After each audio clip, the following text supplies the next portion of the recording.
Hello, this is Dave Parker with PSquared Sports, and we're here with the Padilla poll today.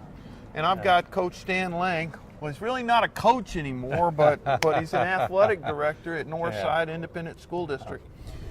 Well, Coach, we have an opportunity to talk to some coaches tonight, and what we're really looking to do is to promote high school athletics and to try to make things as feasible as possible for you guys to do the best job you can to make athletics a part of the educational environment. As an athletic director, when you moved into the role of athletic director, what were the differences? Of course, prior to coming into the athletic directorship at Northside, I was a campus principal, for 6 years. And so obviously, understand the value of athletics, but also the educational side, and understand from an instructional standpoint the importance of instruction. And we always talk about, great campuses. The heart of those campuses is academics, but the soul of those campuses are the extracurricular activities and the things students take ownership in that campus and that community and representing those communities. And not just athletics, but you're talking about band and ROTC and all those others, that there's a real value there, that kids get something out of that.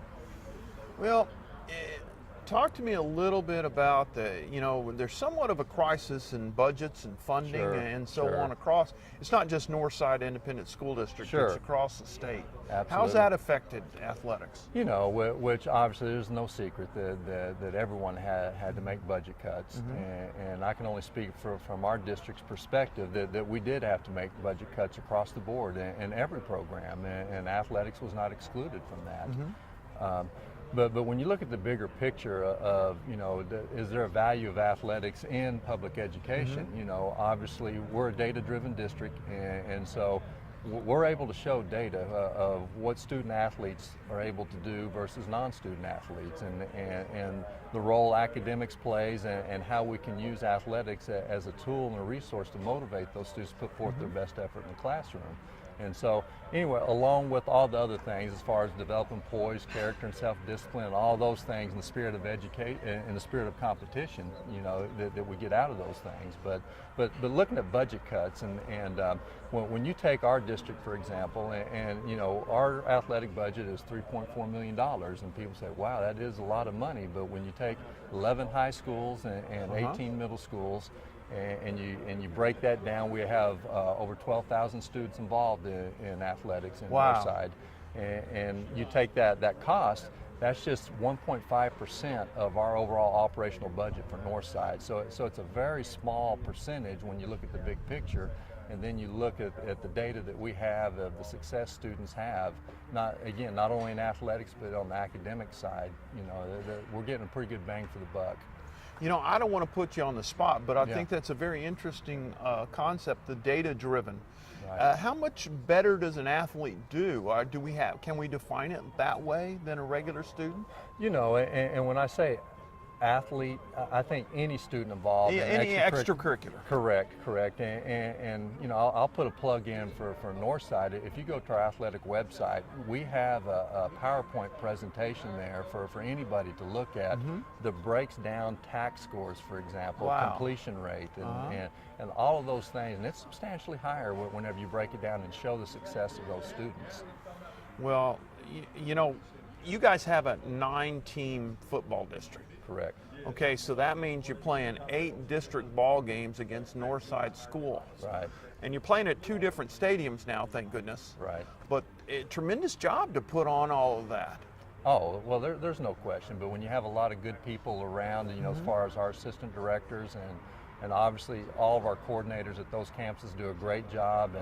And if you're looking for a competitive game and a well-coached game and kids out there putting forth their best effort, come to Gus Stadium or Fair Stadium on Thursday, Friday, or Saturday night. Thursday, Friday, or Saturday. Absolutely, and you'll see some folks doing a great job.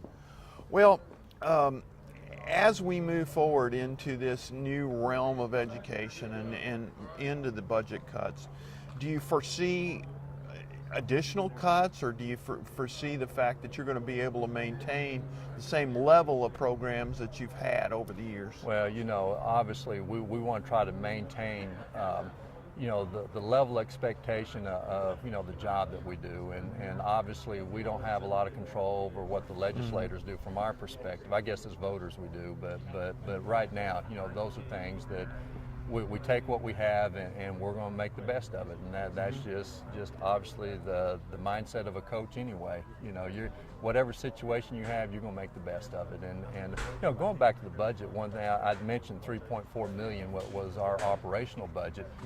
When you look at what revenue athletics has brought in this last year, it's right at $2.5 million, and then when you put in what our Northside Boosters Association made with concessions, is another $500,000. So right at $3 million overall revenue. So you're getting close to cost neutrality. Absolutely. Now that's not taking into consideration coaches' stipends and what have you. Obviously, our coaches are first teachers in the classroom, then they get a stipend for the athletic side of it. But like I said, I think athletics does a pretty good job of supporting that. And what's important that a lot of people don't understand, that money does not come back to athletics. It goes to the general fund, and then and that's any school district. Right. And that money is used as needed throughout the district. It can be used to buy textbooks, for example. Well, you know, just a quick question on funding. You know, I'm not sure that everybody out there in the real world understands that it's a lot cheaper to have a fake grass field, so to speak, and you don't get money out of the general budget for anything but facilities. Correct. Talk a little bit about that. Well, as far as when you talk about facilities and stadiums and that, those are bond issues that obviously that's put out before the communities, and the communities vote on that. And you know, sometimes people, you know, again, for taking our school district, for example, somebody may drive by one of our stadiums and make the comment, well, look at athletics, look where all the money's going, and that type of thing. Well, you know, there's a couple of arguments. That's an argument you're probably never going to win, but the reality is when you look at the last 4 bonds in Northside, overall 3% went towards athletics, you know, of all the bond money spent. So it's not out of line, you know, as far as it's not the old mentality of the tail wagging the dog per se. You know, I think we have our priorities set in the right direction as far as what the focus should be and where the money should be spent. And that's in all the districts in the surrounding area, I think. You know, there's a proper place in athletics and all activities that we know that we felt like our priorities are straight and where that money's spent. Well, you know, I've been lucky enough to attend a lot of high school football games. At a high school football game for both schools, ballpark number of kids, including the band and the cheerleaders and the pep squad, ballpark number of people or kids that are involved in that event. Oh, there is no question, you know, and we were looking at some data just yesterday. We have right at 5,000 student athletes in football alone. But then again, you brought up a good point. You know, on Thursday, Friday, or Saturday night in Northside, you think about the band, the spirit, you know, the ROTC, all the students that come together as a community that represent, again, that school and that community is such a positive factor for that campus. Yeah. Well, I tell you what, Coach, I totally appreciate everything that you're doing. Good luck, and had the opportunity to call some of your basketball games, and Absolutely. I always enjoy that. I'm getting older and older, but I'm still getting up the court a little bit. You still have a little eligibility left, Still a little don't you? bit, still a little bit. So this has been Dave Parker on PSquared Sports with Coach Stan Lang from the Northside Independent School District. Thanks, Coach. Appreciate it. Thank you for all you do. Thank you.